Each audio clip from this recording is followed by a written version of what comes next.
Ils sont finis les temps de la passion. Avons-nous entendu hier dans la prière de bénédiction solennelle de la vigile pascale?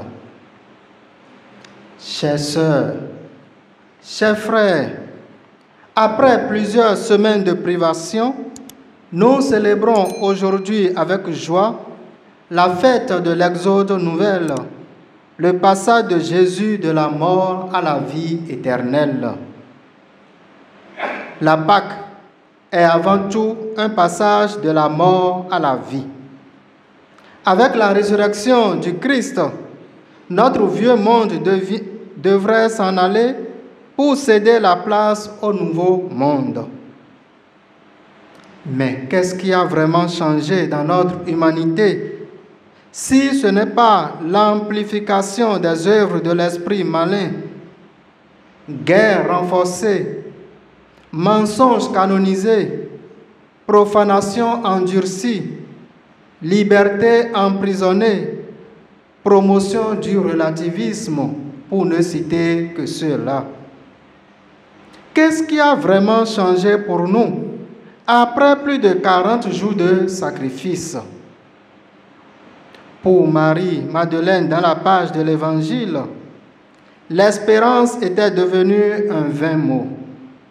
Elle était surprise le matin de Pâques en constatant que le tombeau était ouvert. Comment un corps sans vie, enfermé dans une grotte, peut-elle rouler la pierre qui sert de porte à son refuge? Marie-Madeleine, nous précise l'auteur sacré, court annoncer aux disciples que le corps de Jésus a disparu. Et pourtant, elle n'a aperçu que la pierre du tombeau enlevée. Est-elle entrée au tombeau? Elle court dire aux disciples, pas qu'elle a aperçu la pierre enlevée, mais qu'on a enlevé le Seigneur de son tombeau, et elle ajoute qu'elle ne sait pas où on l'a mis. Avec qui a-t-elle échangé? Le texte précise aussi que c'était encore les ténèbres. Et de plus, Marie-Madeleine était seule, dit Jean. Marie-Madeleine a une vision courte et embrouillée. Elle est toujours dans la tristesse de la mort de Jésus. Elle est encore dans les ténèbres du mystère de la mort et de la glorification du Christ. Son cœur est encore lourd et anxieux. Elle fait appel à son imagination pour renforcer le flou qui l'habite. Elle se dit, si la pierre a été roulée, cela signifierait peut-être que Jésus a été enlevé. Comme elle, bien-aimée de Dieu, chacun de nous se fait une image pas claire de Jésus, une image floue de la résurrection. Lorsqu'on découvre un peu, on raconte beaucoup. On en ajoute suffisamment. Nous manquons souvent de prise de distance en face des situations qui s'offrent à nous. Nous vivons dans des préjugés, les suspicions, les oui-dire. Avec le développement des réseaux sociaux aujourd'hui, les fake news font rage. Nous sommes souvent pressés. Nous voulons être le premier à informer. Et sans discernement, tout est diffusé. L'autre disciple arriva aussi et aperçoit le linge roulé sans le corps, mais sans entrer dans le tombeau. Simon-Pierre entra à son tour et aperçoit aussi le linge. Quand l'autre disciple entra plus tard dans le tombeau, il vit et il crut. L'autre disciple a aussitôt compris que le corps de son maître n'a pas été volé. Il a su que Jésus était vivant. Il est touché par la grâce de la foi. Il a senti au fond de lui que Jésus est là. Il a regardé dans le tombeau avec le cœur. Le disciple bien-aimé voit au-delà de ses linges. Ces linges deviennent pour lui le signe de la résurrection. L'autre disciple va plus loin que les faits. Il surmonte les apparences. Il plonge dans un dialogue intérieur avec le Christ. Bien-aimés du Seigneur, la résurrection du Christ n'est pas le fruit d'une spéculation, encore moins d'une expérience mystique. Elle est un événement qui dépasse l'histoire, mais qui se produit à un moment précis de l'histoire. Nous ne pouvons dignement célébrer cette solennité de la résurrection que si dans notre âme, la lumière apportée par le Sauveur a vaincu les ténèbres de nos péchés. Il vit et il crut, parce que son cœur est éclairé par la lumière du ressuscité. Et nous, que voyons-nous?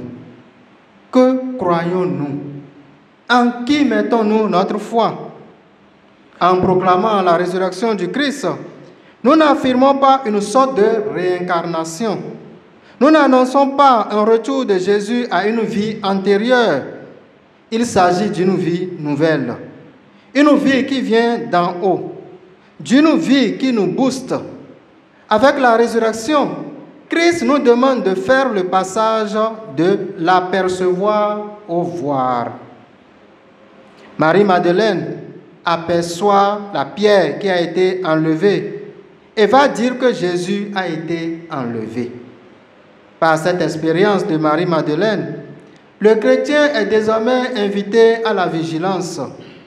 Les conclusions sur la base d'un aperçu peuvent entraîner des conséquences néfastes dans nos relations interpersonnelles.